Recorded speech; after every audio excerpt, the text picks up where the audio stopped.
Jusqu'en 2005, la Mustang, elle avait complètement disparu des radars. On n'en entendait plus parler. Et en 2005, donc avec la précédente génération de Mustang, Ford avait retrouvé la recette de la potion magique. C'était une voiture faite par des Américains pour des Américains. Avec cette génération-là, on passe à une étape complètement différente. Ford veut réaliser une Mustang pour le monde. Et le risque, en tout cas c'était la crainte qu'on a pu avoir quand on a découvert la voiture à Barcelone en décembre dernier, c'était le risque d'une certaine banalisation. Et en plus, dans la gamme, on trouvait un 4 cylindres. Là, quasiment un tabou. On n'en parlera pas beaucoup. On va se concentrer, nous, sur la version V8 5 litres que nous avons ici entre les mains. Est-ce que c'est une bonne auto? De manière évidente, oui.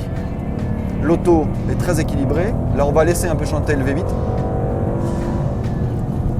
Il n'est pas extrêmement sonore, mais il est très agréable et il donne vraiment du caractère à la voiture. Donc, le châssis est très équilibré. Là, pour le coup, l'essieu arrière rigide, c'est rangé au magasin des antiquités. La direction électrique n'est pas super communicative, mais franchement, ça va bien. L'auto est très précise. Les suspensions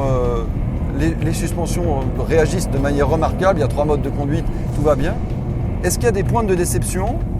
Une petite, finalement, qui concerne le caractère du moteur, qui pourrait être plus généreux. Donc voilà, c'est une bonne voiture, c'est une très bonne voiture. La zone de prix devrait être raisonnable. Est-ce que c'est une vraie Mustang? Au niveau qualité réelle de la voiture, on est passé à un autre niveau, on est passé à un niveau effectivement international, sans perdre le caractère de la Mustang d'origine. Et ça, c'est vraiment une très grande réussite.